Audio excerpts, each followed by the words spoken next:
మీ హద్దులు ఎక్కడి నుంచో చెప్పాయా, గట్టిగా చెప్పిన. మొన్న మడికట్లు అది చెడగొట్టేసి ఇట్లా పొక్కలు పెట్టేసి మొత్తం లెవెల్ చేసేసి తీసుకొని పోతుంది. ఇది 731 నెంబరు. ఆల్రెడీ కంప్లీట్ చేసినా కూడా నేను ఆల్రెడీ ఎస్ఐ గారు చెప్పి ఇందులోకి రావద్దని వాళ్ళకు లేఅవుట్ వాళ్ళకి చెప్పిన కూడా పక్క ఒక లేఅవుట్ అవుతుంది. వాళ్ళు వచ్చి నా భూమిని ఆక్రమించుకుంటారు. ఈ దయచేసి దీన్ని మట్టి మొత్తం ఎత్తేస్తుంది. మొత్తం నా మడ్లు అక్కడి నుంచి అక్కడ చదువు పొలం ఈ టిప్పర్ ఈ లారీ ల్యాండ్లో ఉంది. ఓకే, ల్యాండ్ ఇంతకుముందు చెడగొట్టి లేఅవుట్ చేసి వాళ్ళు లేఅవుట్ చేస్తారు. 730లో మళ్ళీ ఏ పర్మిషన్ ఇచ్చారు, గుడి కూడా కడుతుంది పక్క ల్యాండ్ మన పక్క.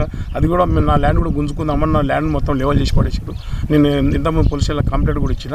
కంప్లైంట్ ఇస్తే మళ్ళీ వేరే వాళ్ళు వచ్చి మళ్ళీ లెవెల్ చేస్తారు.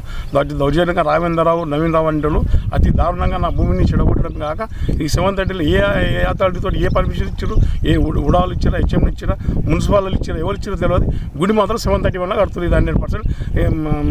ఆడియో కలెక్టర్ గారు దృష్టికి పోతాను, నేను ఆడియో దానికి పోతున్నా. ఎంఆర్ఓ పట్టించుకోవట్లేడు. ఫోన్లు చేస్తే కూడా ఎంతమంది విలేకరు చేసి మేము పోయినా కూడా పట్టించుకోవడం లేదు. ఆయన కంప్లీట్ వాళ్ళ సైజు మొత్తం వలుకుతుంది వాళ్ళకు. మొత్తం నా భూమి అన్యకాంతం అయిపోతుంది. ఇక్కడి వరకు నేను మన పోలీస్ స్టేషన్ కంప్లైంట్ ఇస్తే ఎస్ఐ గారు ఎఫ్ఐఆర్ చేసి నీ వరాలు వేసుకోని చెప్తే అద్దుబందులు వేసుకొని నా వరాలు నా మళ్ళీ అద్దుబందులు వేసుకున్నా. మళ్ళీ ఈరోజు నేను గుడి దగ్గర పోతాను, టెంపుల్ కాడ పోయేసి వచ్చేసరికి మళ్ళీ లెవెల్ చేసి పడేసాడు. అది దౌర్జన్యంగా ఈ టిప్పర్లతో వాళ్ళ 10 సేపటి నిన్న 5,000 రూపాయలు ఖర్చు పెట్టుకొని నేను మళ్ళీ వరాలు వేపించుకున్నా. పోలీస్ స్టేషన్ కంప్లైంట్ చేసి ఎంఆర్ఓకి నా సర్టిఫికేట్ నా 91లో ఇచ్చిన 92 సర్టిఫికేట్ పెట్టినా, పాస్బుక్ పెట్టినా, అన్నీ పెట్టినాక ఎస్ఐ గారు ఎఫ్ఐఆర్ చేసి నీ జాగ్రత్తగా కూడా రాని చెప్పి రావేంద్ర కూడా వచ్చి చెప్పాడు. అందరికి పోవద్దు, ఎంఆర్ఓ వాళ్ళు మీరు ఆర్టీ వాళ్ళు వచ్చి క్లియర్ అయ్యే వరకు అలాగ అతని భూమిలో పోవద్దని చెప్పిండు. సరే అని చెప్పి మళ్ళీ నేను వాళ్ళు చెప్పారని చెప్పి నేను 5-6 వేలు పెట్టి మళ్ళీ 5-6 గంటలు పెట్టి మళ్ళీ నా వరాలు నేర్చుకొని ఇక్కడ పైప్ లైన్ ఖరాబ్ చేసారు.